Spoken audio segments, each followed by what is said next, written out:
హరే కృష్ణ. మనలో దైవ లక్షణాలు ఉంటాయి, అసుర లక్షణాలు కూడా ఉంటాయి. ఈ అసుర లక్షణాలే రావణాసురుడికి సంబంధించినటువంటి లక్షణాలు అన్నమాట. వీటిని బయటికి పంపాలంటే మనలో కొన్ని చెక్ చేసుకోవాలి, ఎలా ఏమి ఉన్నాయని. వాటిని బయటికి పంపడానికి ప్రయత్నం చేయాలి. అది ఎలా అనేది శ్రీరామచంద్రుడు అడవికి వెళ్ళినప్పుడు ఆయన మళ్ళీ తొడుకు రావాలనేసి భరతుడు అందరితో కలిసి, అంటే గురువులతోనూ తన సైన్యంతోనూ కలిసి వెళ్తాడనమాట. మీరు మళ్ళీ తిరిగి వచ్చి రాజ్యం తీసుకోండి అనేదానికి. అప్పుడు భగవంతుడు ఆయనకి పాదుకలు ఇస్తాడు. అది మనకు తెలిసిన విషయమే. ఆ సందర్భంలో శ్రీరామచంద్రుడు కొన్ని అడుగుతాడనమాట. ఎవరిని? భరతుడిని. ఏం అడుగుతాడంటే అక్కడ ఈ శ్లోకాలు: నాస్తిక్యం అనృతం క్రోధం ప్రమాదం దీర్ఘసూత్రతాం అదర్శ్యం జ్ఞానవతాం ఆలస్య పంచవృత్తితం ఏకచింతనమనర్థానాం అనర్థైచ మంత్రణం నిశ్చితనామనారంభం మంత్రస్య పరిరక్షణం మంగళస్య ప్రయోగంచ ప్రత్యుర్థానంచ సర్వతః కచ్చిత్వం వర్జయస్యేతాన్ రాజదోషాంచ దుర్దశః.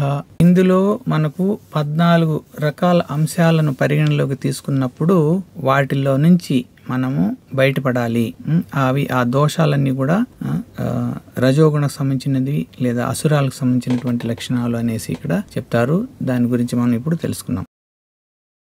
మొదటిది నాస్తికత్వం.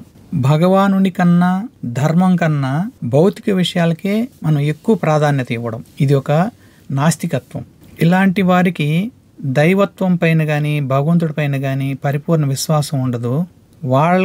వాళ్ళపైనే విశ్వాసం ఎక్కువ ఉంటుంది అనమాట. నేను ఏదైనా చేయగలను, నేను అనుకున్నట్లే అన్నీ జరిగిపోతా ఉన్నది అనేటువంటి అహంకార భావం అనేది ఉంటుందన్నమాట వీళ్ళకు. ఒకసారి శ్రీల ప్రభుపాదుల వారి దగ్గరికి వాళ్ళ శిష్యుడు వచ్చి, ప్రభుపాద్ సైంటిస్టులు 2 తలలు ఉండే కుక్కను కనుగొన్నారు అంటాడనమాట. సో వాట్ అయితే ఏముంది, రావణాసురుడు కూడా 10 తలకాయలు ఉన్నాయి, ఏం లాభం? అతను ఒక 10 తలల కుక్క. ఇతరుల సంపదను బలవంతంగా లాక్కుంటూ ఉంటాడు. ఈ నాస్తికత్వం అనేది భగవంతుని యొక్క శక్తిని పరిగణలోకి తీసుకోకుండా ఉండడం. మంత్రస్య అపరిరక్షణం, రహస్యమైనటువంటి విషయాలను కాపాడుకోలేకపోవడం. అనర్హులైన వారికి మన రహస్యాలను వెల్లడించడం. శ్రీరాముని యొక్క వివాహం జరిగిన తర్వాత దశరథ మహారాజు నిర్ణయించుకుంటాడు, శ్రీరామచంద్రునికి రాజ్య పట్టాభిషేకం చేసి తను రాజ్య పదవుల నుంచి తప్పుకోవాలనుకుంటాడు. అప్పుడు తన రాజ్యంలో ఉండేటువంటి గురువులను, సామంత రాజులను అందరినీ మొత్తాన్ని కూడా పిలిపించి అందరినీ సమావేశపరిచి వారి అందరి సమక్షంలో నేను రాజ్య పట్టాభిషేకాన్ని శ్రీరామచంద్రుడికి అప్పచెప్పబోతున్నాను. ఇక మీదట శ్రీరామచంద్రుడు ఈ అయోధ్యకు రాజు కాబోతున్నారు అని వెంటనే సభలోని వాళ్ళందరూ ఏక క్షణములో ఎంతో ఉత్సాహంగా చప్పట్లు మారి మోగిపోయినాయి. అందరిలో ఉత్సాహాలు వెల్లువెరుతున్నాయి. మహా ఆనందంగా ఉండారన్నమాట. ఎప్పుడైతే అది చూశాడో దశరథ మహారాజు ఒక మినిస్టర్ని దగ్గరికి పిలుస్తాడు. ఏమిటి ఇంత గొప్పగా సందడి చేస్తున్నారు, ఇంత ఆనందపడిపోతున్నారు, ఏమి జరిగింది, ఏమిటి విషయానికి అర్థం అని అడుగుతాడనమాట. అప్పుడు ఆ మినిస్టర్ చెప్తాడు, మీరు నాకు కానీ శిక్ష వేయను అనేటట్లయితే నేను విషయాలు చెప్తాను అంటాడనమాట.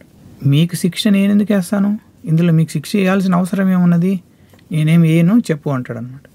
మీరు ఈ అయోధ్యను 60,000 సంవత్సరాలు ఎంతో వైభవంగా పరిపాలించారు, ఎన్నో గొప్ప గొప్ప నిర్ణయాలు కూడా తీసుకున్నారు. అయితే మీరు ఇంతవరకు తీసుకున్న అన్ని నిర్ణయాలే కల్లా ద బెస్ట్ నిర్ణయం ఏమిటంటే శ్రీరామచంద్రుడికి పట్టాభిషేకం చేయాలనుకోవడము అంటాడనమాట. ఎప్పుడైతే ఆ మాట అంటాడో ఒక్కసారిగా ఈయన షాకు గురవుతాడు అనమాట. అంటే నేనంత అసమర్థుడననే మీ భావము, అంటే ఎప్పుడెప్పుడు ఈ రాజ్య పదవి నుంచి నేను దిగిపోతానని ఎదురు చూస్తూ ఉన్నారు కదా మీరు అనేటప్పటికీ మంత్రి లేదు మహాప్రభు, శ్రీరామచంద్రుడిలో మాటలకు వర్ణించలేనటువంటి గొప్ప గుణాలున్నాయి, దైవ గుణాలున్నాయి. ప్రజలందరినీ తన సొంత బిడ్డల్లా చూసుకునేటువంటి గొప్ప గుణాలున్నాయి. మంచి ధర్మం ఉన్నది. ఈ రాజ్యాన్ని పరిరక్షించే గొప్ప శక్తి ఉన్నది. అన్నిటికన్నా మించి ఆయన మీ జ్యేష్ఠపుత్రుడు రాజా. ఎప్పుడైతే ఈ విషయాలు చెప్పాడో సరే, వెరీ గుడ్, అలాగైతే ఓకే. ఇక్కడ మంత్రి ఒక గొప్ప చతురతను ప్రదర్శించాడు. ఆయన ఒక రాజు అని చెప్పేదానికంటే మీరు ఒక గొప్ప తండ్రి అని చెప్పాడనమాట. ఆ విషయంతో అతను భలే ఆనందపడిపోయాడు. హరే బోల్, హరే కృష్ణ. అయితే ఎప్పుడైతే ఈ విషయం తెలిసిందో రాజ్యంలో ఉండే ప్రజలందరూ కూడా సెలబ్రేషన్ చేసుకుంటూ ఆనందంగా ఉంటే ఒక్కరికి మాత్రం ఆ ఆనందం నచ్చల. ఎవరది? మందర. యాక్చువల్గా ఈమె దేవతలు పంపించినటువంటి ఒక అప్సరస అన్నమాట.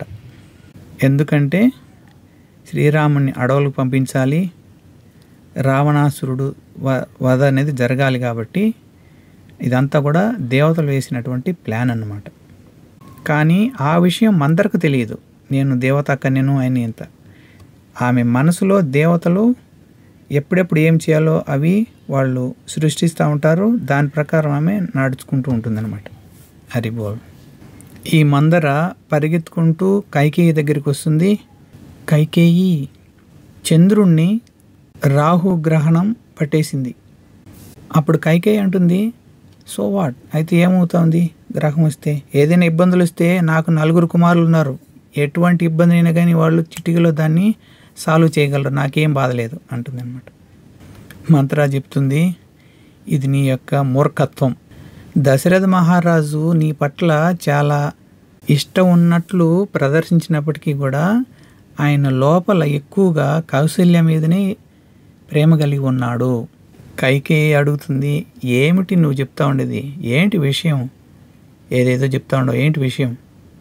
ఇప్పుడు మంత్ర చెప్తుంది, నీకు తెలీదా ఇంకా శ్రీరాముడికి రేపు పట్టాభిషేకం అట. వెంటనే ఒక్క ఉదుటను కూర్చో ఉండేది లేచి పరిగెత్తుకుంటా వచ్చి, చాలా గొప్ప విషయం చెప్పినావు, మంచి శుభవార్త చెప్పినావు, థ్యాంక్ యూ అనేసి ఒక ఆ మెడలో ఉండేటువంటి బంగారు హారాన్ని తీసి ఈమెకి బహుమానంగా ఇచ్చేస్తుంది అనమాట. ఓ కైకేయి, నీవు ఇంకా అర్థం చేసుకోలేకుండావు. దశరథుడు ఒక మహా విషసర్పం లాంటి వాడు. ఏ క్షణమైనా సరే నీ పైన కాటు వేయడానికి రెడీగా ఉన్నాడు. కానీ నీకు ఆ విషయం తెలియక నీవు అతన్ని నీ హృదయంలో పెట్టుకోండావు. నీకు తెలియలే అసలు విషయం. దశరథుడు నీ పైన చూపించినటువంటి పార్షియాలిటీని అంతా కూడా కౌశల్య గుర్తుపెట్టుకొని ఉన్నది. ఎప్పుడైతే శ్రీరామచంద్రుడు పట్టాభిషేకం చేసుకుంటాడో ఆ రివెంజ్ అంతా నీపైన తీర్చుకుంటుంది. శ్రీరామచంద్రుడు గొప్పవాడు అనుకుంటున్నావు, అమాయకురాలైనటువంటి తాటకిని చంపేశాడు. ఈ రాముడు సూర్యవంశానికే కలత తెచ్చినాడు. ఇవంతా నూరిపోస్తూ ఉంది. రాబోయే కాలం ఎలా ఉందంటే ఈ కైకేయికి భరతుడికి రాబోయే భవిష్యత్తు ప్రశ్నార్థకమైపోతూ ఉంది. కాబట్టి కైకేయి నువ్వు చాలా జాగ్రత్తగా ఉండు. అయినా అప్పటికి కూడా కైకేయి ఎంతో ఆనందంగా ఉంది. ఇంకా రకరకాల ఆభరణాలు తీసుకువచ్చి ఈ మందరికి ఇవ్వాలని ప్రయత్నం చేస్తూ ఉంది అనమాట. ఆమెకి అంత ఆనందం ఉంది శ్రీరామచంద్రుడు పట్టాభిషేకం చేసుకుంటున్నాడు అంటే. ఇక మందర కొత్త ప్లాన్లు వేయడం స్టార్ట్ చేసింది. ఓ కైకేయి, నువ్వు చేసే పనులు ఎలా ఉన్నాయంటే ఒక సముద్రంలో బోట్లో వెళ్తూ నావలో ఆ బోటుకు మధ్యలో రంధ్రం వేస్తున్నావు. ఫలితంగా దానిలోకి నీళ్ళన్నీ వచ్చి బోటే మునిగిపోతుందనే విషయం నువ్వు తెలుసుకోలేకపోతున్నావు. ఈ ప్రపంచంలో ఇద్దరే గొప్ప శత్రువులు, సవతి కొడుకు. కాబట్టి రాబోయే కాలంలో నీ చరిత్ర నీ ఉనికి పూర్తిగా అదృశ్యమైపోయేటువంటి పరిస్థితి వస్తూ ఉంది. కైకేయి చెప్తా ఉండదు, శ్రీరామచంద్రుడు ఎంత సుగుణాభిరాముడంటే ఆయనలో ఉండే అన్ని దైవ లక్షణాలు ఉన్నాయి. నా తల్లి కంటే కూడా నన్నే ఎంతో ఇష్టంగా గొప్పగా చూసుకుంటాడు. మంచి ప్రవర్తన కలిగిన వాడు. మిగిలిన 3 తల్లుల కంటే కూడా నాకే ఎక్కువ ఇంపార్టెన్స్ ఇచ్చి నన్ను ఎంతో మంచిగా చూసుకుంటాడు. కాబట్టి నాకు ఎటువంటి ఇబ్బంది లేదు. శ్రీరామచంద్రుడు పట్టాభిషేకం చేసుకుంటూ ఉంటే నాకే ఇబ్బంది లేదు. ఇప్పుడు మందర చెప్తా ఉంది, ఓ కైకేయి, ముందు నువ్వు 3 రక్షించాలి. 3 రక్షించాలా? ఎవరిని? మొట్టమొదట నిన్ను నువ్వు రక్షించుకోవాలి. ఎందుకంటే రాముడు ఎప్పుడైతే పట్టాభిషేకం చేసుకుంటాడో కౌసల్య ఇంతవరకు ఆమె పట్ల నువ్వు చేసినవన్నీ గుర్తుపెట్టుకో ఉంటుంది, వాటన్నిటికీ రెవెంజ్ ఇస్తుంది నీకు. ఇక రెండోది, నీ కుమారుని నువ్వు రక్షించుకోవాలి, భరతుణ్ణి. ఎందుకు? చాలా కాలంగా అతను ఈ రాజ్యంలోంచి లేకుండా దూరంగా ఉన్నాడు, అతని గురించే మర్చిపోయారు. ఎప్పుడు శ్రీరామచంద్రుడితో దగ్గరగా ఉన్న దానివల్ల ఆయనే బాగా దగ్గరయ్యాడు. కాబట్టి ఇక భరతుడు ఈ రాజ్యంలోకి వచ్చే అవకాశం లేకుండా పోతుంది. మూడోది, నీవు మీ ఫాదర్ అశ్వపతిని కూడా కాపాడాలి. ఏమైంది? ఆయనకు బాగున్నాడు కదా? లేదు, మీ అశ్వపతికి జనక మహారాజుకు వైరం ఉంది. ఎప్పుడైతే శ్రీరామచంద్రుడు పట్టాభిషేకం చేసుకుంటాడో వెంటనే జనకుడు వచ్చి మీ నాయన యొక్క రాజ్యాన్ని ఆక్యుపై చేసుకుంటాడు. ఎంత ప్లాన్ వేస్తా ఉంది చూడు ఎంత. ఎప్పుడైతే ఇలా కొత్త విషాన్ని ఆమెలోకి చొచ్చించిందో ఆమెలో ఏదో చోట మొదలైంది ద్వేషం అనేది. ద్వేషానికి విత్తనాలు పడ్డాయి ఇక్కడ. ఎందుకంటే మందర భగవంతుడు శ్రీరామచంద్రుడి యొక్క దివ్య గుణాలను ఆమె అంచనా వేయలేకుంది, ఆమె అర్థం చేసుకోలేకపోతా ఉంది. అందువల్ల ఈమె ఇన్సెక్యూరిటీ ఫీల్ అయింది. ఫలితంగా ఈమె ఇన్సెక్యూరిటీని కైకేయి మీద ప్రయోగం చేస్తూ ఉంది.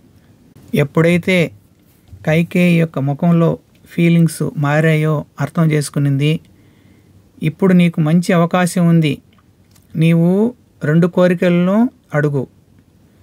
ఏమిటి? ఒకటి, భరతుడిని రాజ్యం పరిపాలించేట్టుగా ఆయన పట్టాభిషేకం చేయాలి. రెండవ కోరిక, శ్రీరామచంద్రుడిని అడవులకు పంపించాలి 13 సంవత్సరాలు. ఎప్పుడైతే ఈ మాట అనిందో కైకేయికి ఒక్కసారి స్టన్ అయిపోయింది. నీకెట తెలుసు దశరథ మహారాజు నాకు 2 వారాలు ఇస్తాడని? అన్నప్పుడు, నీవు చాలా ఏండ్ల క్రితం నాకు ఈ విషయం చెప్పావు, నువ్వు మర్చిపోయావా అంటుందన్నమాట. ఇక్కడ చూసారా, అనర్హులకు తన సొంత విషయాలను సీక్రెట్స్ని చెప్తే అవి ఏ విధంగా మన మీద చెడు ప్రభావం పడతాయి అనేది ఇక్కడ మందరికి ఆ ముందు ఈ విషయాలు చెప్పింది కాబట్టి వాటిని తీసుకొని ఇక్కడ ముందు పెడతా ఉంది అనమాట. కాబట్టి భౌతిక విషయాల్లో మునిగిపోయి ఉండే వాళ్లకు భగవంతుని యొక్క లక్షణాలు అర్థం కావు, ఆయన యొక్క దివ్య గుణాలు అర్థం కావు. అందుకే మన యొక్క రహస్యాలను అనర్హులకు తెలియచేయకూడదు. అదే ఇక్కడ మంత్రస్య ఆ పరిరక్షణం అనేదానికి ఇక్కడ ఇది నిదర్శనం. హరే కృష్ణ. తర్వాత మీకంతా తెలుసు ఏం జరిగింది, కైకేయి ఎలా ఫాలో అయింది, తర్వాత శ్రీరామచంద్రుని ఎలా అడవులు పంపించగలిగింది అనేది. ఇవంతా ఎక్కడి నుంచి వచ్చింది? మందరకు తన యొక్క రహస్యాలను ముందుగా వెల్లడించిన దానివల్ల దాన్ని ఉపయోగించుకొని ఈమెలో విషం కక్కించగలిగింది. క్రోధము, ఈ అధికమైనటువంటి కోపము ఎప్పుడు కూడా అనర్థాలకు దారితీస్తుంది అన్నమాట. మనము కోపము పెద్దల మీద చూపించకూడదు. ఎవరిపైనైతే మనము గౌరవం కలిగి ఉండాలో వాళ్ళపైన కోపం చూపించకూడదు. ఉదాహరణకు తల్లిదండ్రులు కావచ్చు, గురువు కావచ్చు, మనల్ని పోషించే వాళ్ళు కావచ్చు, మనం ఎవరి మీద అయితే ఆధారపడి ఉండం వాళ్ళ మీద కావచ్చు, ఎవరిపైనైనా సరే గౌరవనీయులు అయినటువంటి వాళ్ళపైన మన క్రోధాన్ని, కోపాన్ని ప్రదర్శించడం అనేది అనర్థాలకు దారితీస్తుంది. దీనికి ఉదాహరణగా ప్రస్తుత సమాజంలో మంచి ప్రతిభ కలిగిన వాళ్ళు, టాలెంటెడ్ పర్సన్స్ అనేవాళ్ళు చాలామంది ఉన్నారు. కానీ అందరూ కూడా సక్సెస్ పొందలేకపోతున్నారు. ఎందుకు పొందలేకపోతున్నారు అంటే ఇందులో ప్రధానంగా 4 ఉన్నాయన్నమాట ఇన్వాల్వ్ అయ్యి. నెంబర్ 1, ప్రతి ఒక్కరిని సాటిస్ఫై చేయాలనే భావన కలిగి ఉండడం. ప్రతి ఒక్కరిని నీవు ఎటువంటి పరిస్థితుల్లో కూడా సాటిస్ఫై చేయలేవు. రెండవ సమస్య ఏంటంటే ఇతరులను అనుకరించడం. సేమ్ వాళ్ళు ఎట్ట చేశారో అదే విధంగా నేను కూడా చేద్దామనేటువంటి ఆ భావన, అలా ఇమిటేట్ చేయడం అనేది కూడా ఫెయిల్యూర్కి ఒక కారణం. ఇక మూడవది, మనం ఏదైనా ఒక సక్సెస్ సాధించాలి అంటే ఏదో ఒక గొప్ప గోల్ పెట్టుకొని చేస్తాం, ఒక లక్ష్యం పెట్టుకొని చేస్తాం. అది లేకుండా మన యొక్క స్టేటస్ని పెంచుకోవడానికి, నేను గొప్పవాడిని అని నిరూపించుకోవడానికి అలా ఎప్పుడైతే మన యొక్క టాలెంట్ని వాడతామో అది కూడా ఫెయిల్యూర్కి దారితీస్తుంది అనమాట.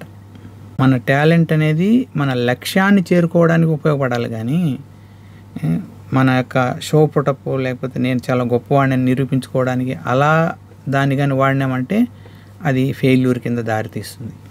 ఇక 4వది, నాకంటే గొప్పవాడు ఇంకెవడు ఉన్నాడు అనే అహంకారం ఉంటుంది చూసావా. అతనిలో టాలెంట్ ఉంటుంది, కానీ ఆ టాలెంట్ను ఎంతగా ఎక్స్పోజ్ చేసుకుంటాడంటే నాకంటే గొప్పవాడు ఎవడు, నేను తప్ప ఇంకెవడు చేయగలడు, ఎవడు చేయలేడు అసలు దీన్ని. వేరే ఎవరిని కూడా లెక్క చేయకుండా నేనే గొప్ప అన్నట్లుగా తనను తానే గొప్పగా చూపించుకోవడం అనేది ఈ 4 ప్రభావాల వల్ల టాలెంట్ ఉన్నప్పటికీ కూడా వాళ్ళు సక్సెస్ను సాధించలేకపోతున్నారు. ఎప్పుడైతే తను అనుకున్నది సాధించలేకపోతాడో, తన ఎక్స్పెక్టేషన్ అనేది రాకుండా ఉంటుందో, వెంటనే వచ్చేది కోపం. ప్రతి ఒక్కరికి కూడా ఎక్స్పెక్ట్ చేస్తారు, అది ఎప్పుడైతే రాదో వెంటనే వచ్చేసేది కోపం అన్నమాట. ఎప్పుడైతే అలా కోపం వచ్చేస్తుందో వెంటనే తన యొక్క స్థితిలో నుంచి కిందికి పడిపోతాడు. అందుకే భగవంతుడు మనకు భగవద్గీతలో 16వ అధ్యాయం 21వ శ్లోకంలో చెప్తారు, త్రివిధం నరకస్యేదం ద్వారం నాశనమాత్మనః కామః క్రోధ సదా లోభః తస్మాదేత్రయం త్యజేత్. కామము, క్రోధము, లోభం అని ఈ 3 కూడా నరకానికి ద్వారాలన్నమాట. కాబట్టి అవి ఆత్మను నాశనం చేస్తూ ఉంటాయి. కాబట్టి బుద్ధిమంతుడైన వాడు వీటిని వదిలేయాలి, ఇంటెలిజెంట్ పర్సన్ అనేవాడు ఈ కోపాన్ని వదిలేయాలి అనేసి భగవంతుడు చెప్తూ ఉంటాడు అనమాట. ఈ ఒక ఉదాహరణ ఏంటంటే, ఒక అతను స్టేజ్ మీద ఉపన్యాసం ఇస్తున్నాడు, అందరూ చాలా ఇంట్రెస్ట్గా వింటున్నారు. అతను అన్నాడు, నేను ఇంత గొప్ప స్పీకర్గా చెప్పడానికి గల కారణం నా వెనక ఒక గొప్ప ఆమె ఉన్నది, కానీ ఆమె మాత్రం మా వైఫ్ కాదు, నా భార్య కాదు. అందరూ ఆలోచన చేస్తూ ఉంటారు, ఎవరు చెప్తారు. ఆమె మా అమ్మ అన్నాడనమాట. అందరూ తప్పలు తట్టారు. ఈ విషయాన్ని ఆడియన్స్లో ఉండే ఒక అతను విన్నాడనమాట.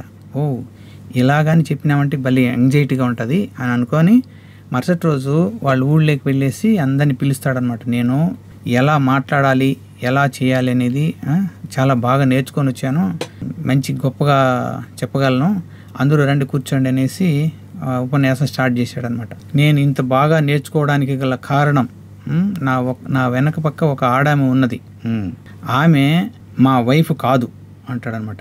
యాక్చువల్గా వచ్చిన కూర్చోండే వాళ్ళందరిలో వీళ్ళ ఆవిడ కూడా వచ్చి కూర్చో ఉండదు అనమాట. తర్వాత మరి ఎవరు ఆమె అని నెక్స్ట్ సెంటెన్స్ చెప్పాలి కదా, అది మర్చిపోయినాడు. ఏం చెప్పాలని ఆలోచన చేస్తున్నాడు, ఏదో చెప్పాలి తర్వాత అని గుర్తుకు రాల. తర్వాత అనేది నేను గుర్తు రావట్లేదు అంటాడనమాట. ఇంకా మనకు అర్థమైపోయి ఉంటుంది వాళ్ళ ఆవిడ ఏం చేసి ఉంటుంది ఇతన్ని. ఇలా కాబట్టి మనము ఇతరులను అనుకరించడం అనేది కరెక్ట్ అయింది కాదు, అది ఎప్పుడు ఇబ్బందులకే దారితీస్తుంది అనమాట. హరిబోల్. పెద్దల పట్ల, గౌరవనీయులైన వారి పట్ల మనం కోపం చూపించకూడదు అన్నాం కదా. ఎప్పుడైతే దశరథ మహారాజు ఆజ్ఞ ప్రకారము శ్రీరామచంద్రుడు, సీతమ్మ, లక్ష్మణుడు అందరూ కూడా అరణ్యవాసానికి వస్తారో, అప్పుడు సుమంత్రుడు వాళ్ళని అక్కడ గంగానది దగ్గర వదిలిపెట్టేసి రిటర్న్ వెళ్ళేటప్పుడు ఏమన్నా మెసేజ్ చెప్పాలన్నా దశరథ మహారాజుకు అన్నప్పుడు శ్రీరామచంద్రుడు చెప్తారు, తండ్రికి నా హృదయపూర్వక ప్రణామాలు తెలపండి అనేసి చెప్పినప్పుడు సీతమ్మని అడిగితే నాకేమి లేవు అని చెప్తారు, సైలెంట్గా ఉంటుంది. అప్పుడు లక్ష్మణ్ని అడుగుతారనమాట, నీవేం చెప్పమంటావంటే, నేను చెప్పినట్లు చెప్పు, ఇంతమంది అయోధ్య ప్రజలందరి యొక్క మనోభావాలన్నీ దెబ్బతీసినటువంటి అతను నా తండ్రి కాదు అని చెప్పు, నాకు తల్లి అయినా, తండ్రి అయినా, గురువు అయినా, బంధువు అయినా అన్నీ కూడా నా శ్రీరామచంద్రుడే అనేసి చెప్పండి అని అనేసి కోపంగా చెప్తాడనమాట. యాక్చువల్గా ఇక్కడ చెప్తారు, ఇది క్రోధమైనటువంటి భక్తి అట. అలా గౌరవనీయుల పట్ల క్రోధాన్ని అనేది ప్రదర్శించకూడదు అనేది కూడా ఇక్కడ చెప్తారనమాట. ఒకసారి అమెరికాలో శ్రీల ప్రభుపాదుల వారి బుక్స్ పైన కోర్టులో కేసు వేశారనమాట. వీళ్ళు ఈ బుక్స్ వల్ల బ్రెయిన్ వాష్ చేస్తూ ఉంటారు, ఇది అంత కరెక్ట్గా లేవు అన్నట్లుగా. అప్పుడు ప్రభుపాదుల వారి దగ్గరికి వాళ్ళ శిష్యులు వచ్చారనమాట. ప్రభుపాద్ ఏం చేయాలి, ఇప్పుడు కోర్టు అటెండ్ కావాలి, ఏం చెప్పాలి, వాళ్ళు వేసేటువంటి క్వశ్చన్లన్నిటికీ ఆన్సర్ ఏం చెప్పాలి అని అనేసి ఆతృతగా వచ్చి అడుగుతాడనమాట. సింపుల్గా డోంట్ వరీ, శ్రీమద్ భాగవతం తీసుకెళ్ళు, నెంబర్ 1 నుంచి స్టార్ట్ చేయి. ఏంటి, ఫస్ట్ శ్లోకం చదువు, దానికి సంబంధించిన ఆన్సర్ ఏముందో అది చదువు, చెప్పు, అంతే అంటాడనమాట. ఓకే, వాళ్ళు ఎట్లా అంటే శ్రీల ప్రభుపాద వారు ఏం చెప్తే అది చేయడం అంతే, మళ్ళీ ఎదురు క్వశ్చన్ అనేది ఉండదు. నేరుగా నెక్స్ట్ డే వచ్చి కోర్టుకు వెళ్ళారు, జడ్జికి కూర్చున్నారు, వాళ్ళు అటు సైడ్ వాళ్ళు వాళ్ళ వర్షన్ వినిపించారు. ఇక శ్రీల ప్రభుపాద వారి యొక్క వర్షన్ వినిపించమని చెప్పేసి లాయర్ని అడిగినప్పుడు ఆయన భాగవతం తీసేసి మొదటి శ్లోకం చదివాడు, దానికి సంబంధించిన వివరణ అంతా చెప్పాడు. తర్వాత రెండవ శ్లోకం చదివాడు, వినిపించాడు.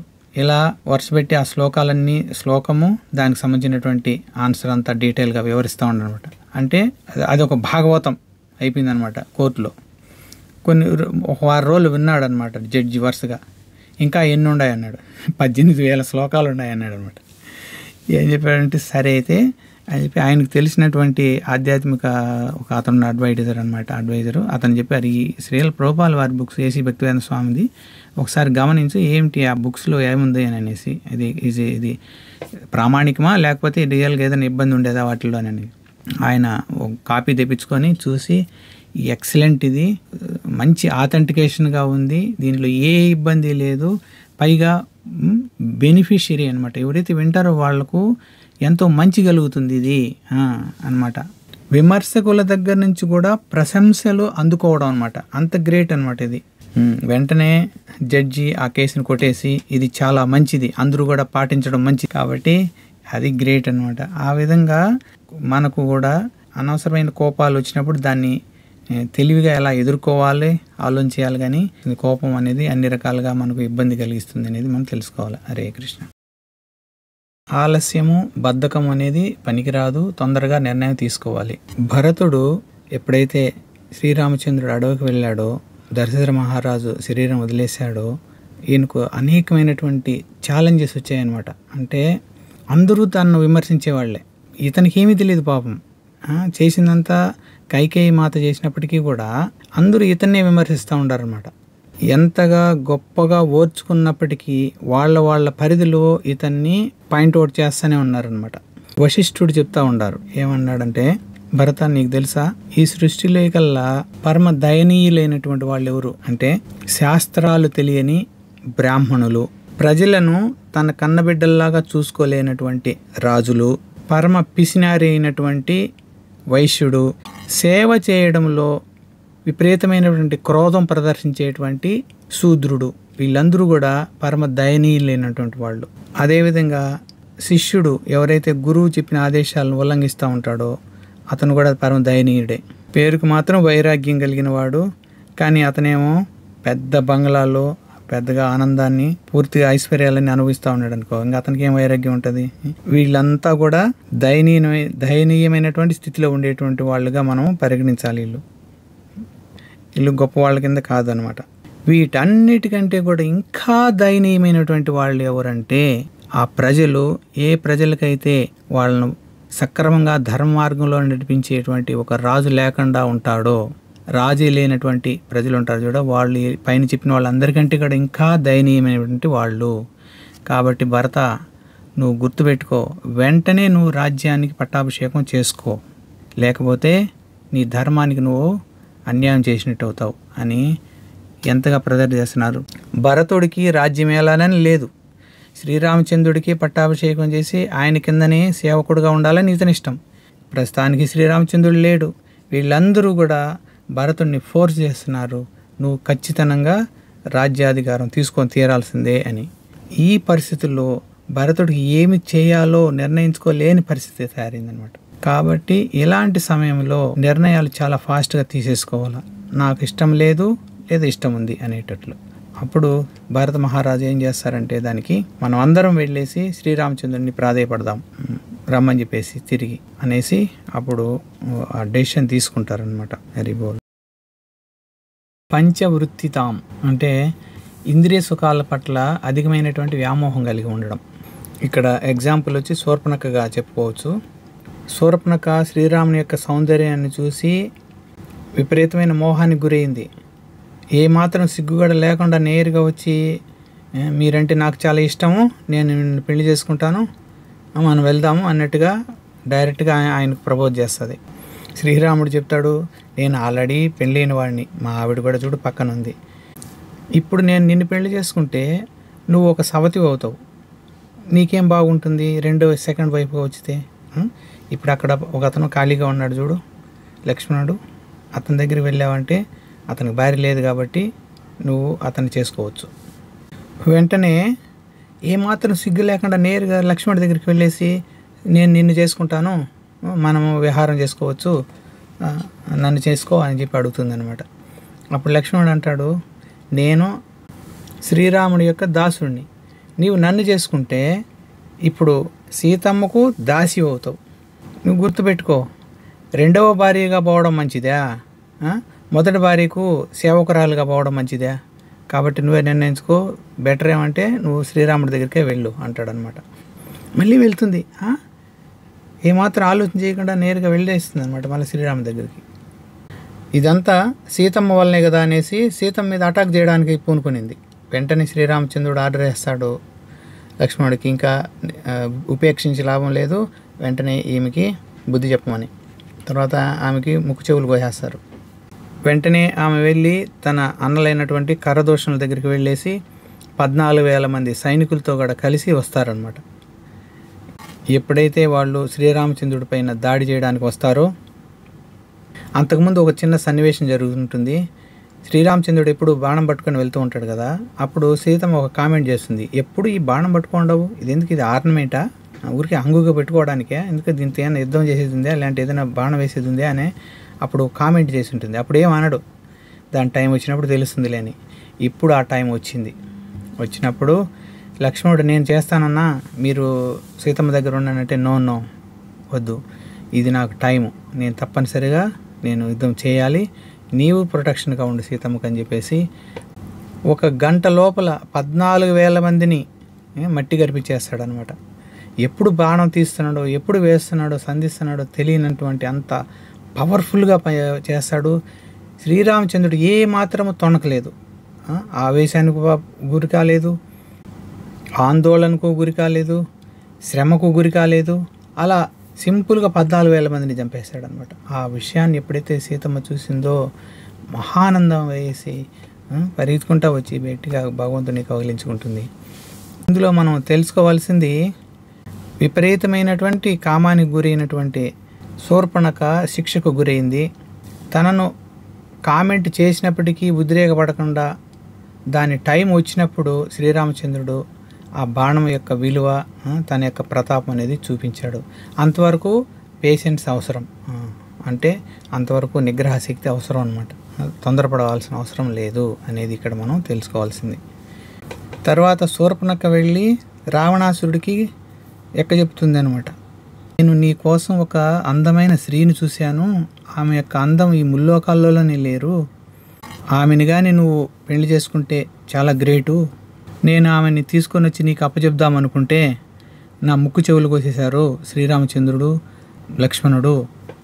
అయితే వాళ్ళు సామాన్యులు కాదు, 1 గంట లోపలనే కరదూషణాలు ఇద్దరిని కూడా చంపేశారు, 14,000 మంది సైనికులు చంపేశారు. కాబట్టి వాళ్ళు ఏదో ఒక మభ్య పెట్టేసి అక్కడ ఉండి ఆ సీతను వెతుకొని వచ్చేసినావు అనుకో, చాలా గ్రేటు చూడు అనేసి బాగా చెప్తుంది అనమాట.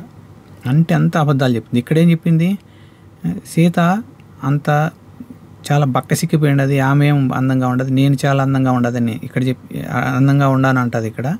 అక్కడ వెళ్ళేమో ఏం చెప్తుంది, సీత చాలా ముల్లోకాల్లోనే అందగత్తే అనేసి అక్కడ చెప్తుంది అనమాట.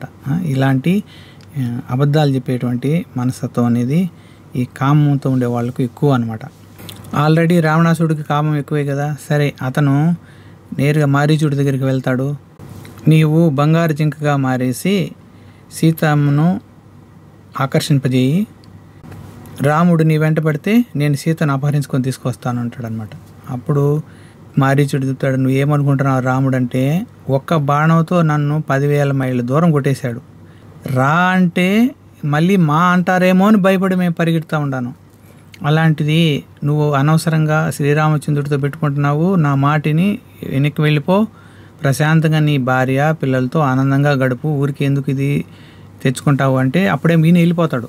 కానీ అక్కడ పోయినాక మళ్ళీ శూర్పణఖ నువ్వు మగాడివి కదా, ఇంత అందమైన అమ్మాయిని ఆడబెట్టుకొని నువ్వు తెచ్చుకోలేకుండావు, నీ ప్రతాపం ఎంత, వాళ్ళు ఎంత వీళ్ళు ఎంత అని మళ్ళీ ఎప్పుడైతే ఎక్కబొడిసిందో మళ్ళీ వచ్చేస్తాడనమాట. ఈసారి ఆర్డర్ వేస్తాడు, నువ్వు పోవాలంతే జింకగా, లేకపోతే నేను నిన్ను చంపేస్తా అంటాడు. అప్పుడు అతను ఈ రావణాసుడు దగ్గర చనిపోయే కంటే శ్రీరాముడి చేతిలో చనిపోవడం ఎంతో మంచిది అనుకొని అతను వెళ్తాడనమాట.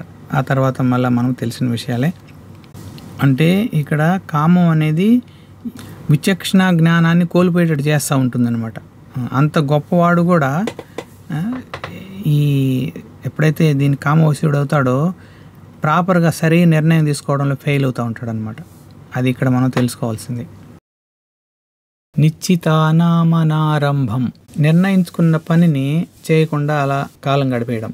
అనుకున్న పనిని వెంటనే దాన్ని స్టార్ట్ చేయాలి. వదిలేయడం అనేది సరైనది కాదు. అప్పుడు నిర్ణయానికి విలువే ఉంది. నిర్ణయం తీసుకున్నాక స్టార్ట్ చేయాలి కదా, దాని ఊరికి అలా వదిలేయడం అనేది కరెక్ట్ కాదు. తర్వాత 13వది ఏంటంటే మంగళస్య ప్రయోగంచ, అంటే శుభకార్యాలు లేదా ముఖ్యమైనటువంటి పనుల్లో నిర్లక్ష్యం అనేది పనికిరాదు. శుభకార్యాలు అనేటివి మనం అనుకున్నటి ప్రాపర్గా ఎప్పటికప్పుడు చేసేసేయాలన్నమాట. వాటిల్లో ఏం కాదులే అని అట్లా నిర్లక్ష్యం అనేది మాత్రము ఉండకూడదు అనమాట శుభకార్యాల్లో. అంటే అనవసరమైనటువంటి విషయాలను ఆర్గ్యుమెంట్ చేసుకుంటూ కాలయాపన చేస్తూ ఉండడం అనమాట. ఇది నిర్ణయాలు తీసుకుంటాము శుభకార్యాలుగా, కానీ దానికి అనవసరమైన విషయాలన్నీ ఏయో జోడించి అనవసరమైనటువంటి ఆర్గ్యుమెంట్లన్నీ చేసుకుంటూనే ఉంటాము. కానీ యాక్చువల్గా పని ఏం మొదలు కాదు. ఇది ఇలా అదేలా ఇదేలా అని ఊరికి పనికి మాలిన విషయాలని ఆర్గ్యుమెంట్ అనేది చేసుకుంటూ ఉంటాం కాబట్టి టైం వేస్ట్ అనమాట.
కాబట్టి ఇంతవరకు మనం తెలుసుకున్న విషయాలన్నిటినీ క్రోడీకరించి చూసినప్పుడు భరతుడు శ్రీరామచంద్రునికి శరణాగతి తీసుకున్నాడు అనమాట.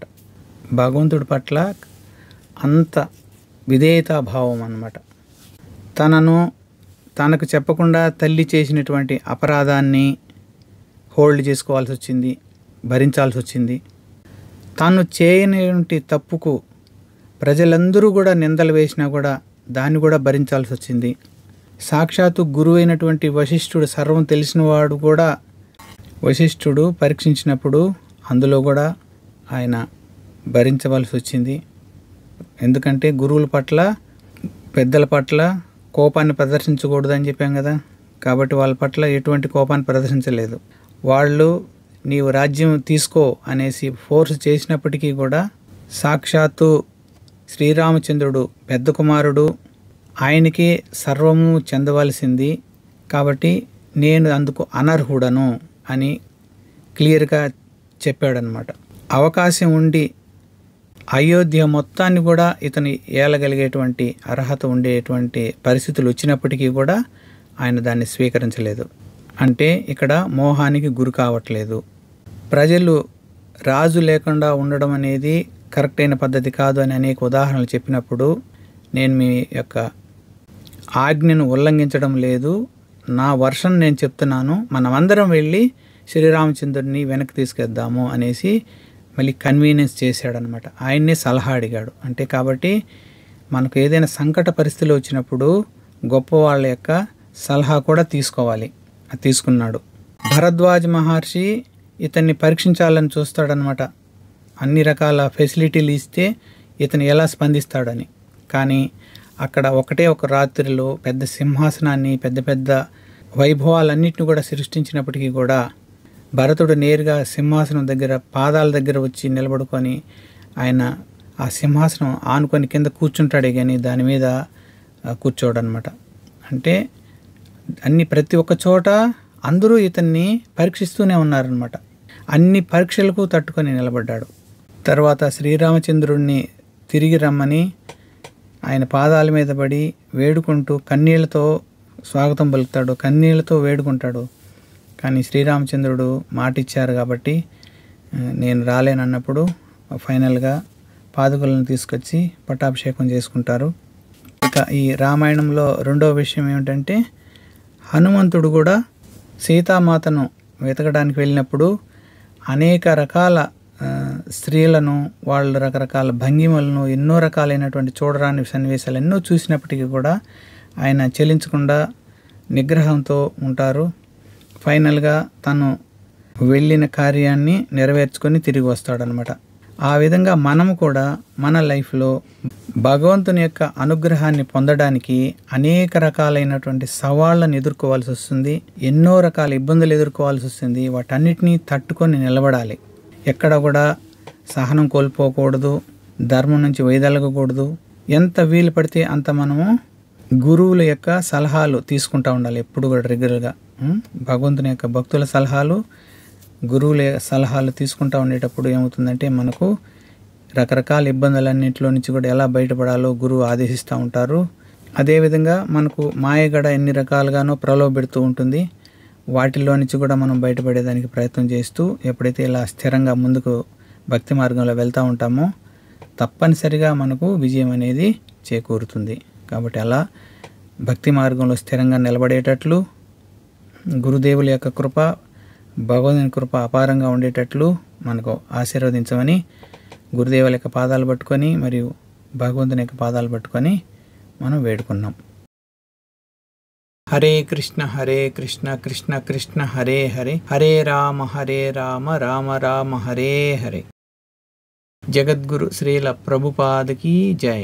అనంతకోటి వైష్ణవ భక్త బృందకి జై. శ్రీ హరినామ సంకీర్తన మహాయజ్ఞకి జై. నితాయ్ గౌర్ ప్రేమానందే. హరి హరి బోల్. హరే కృష్ణ.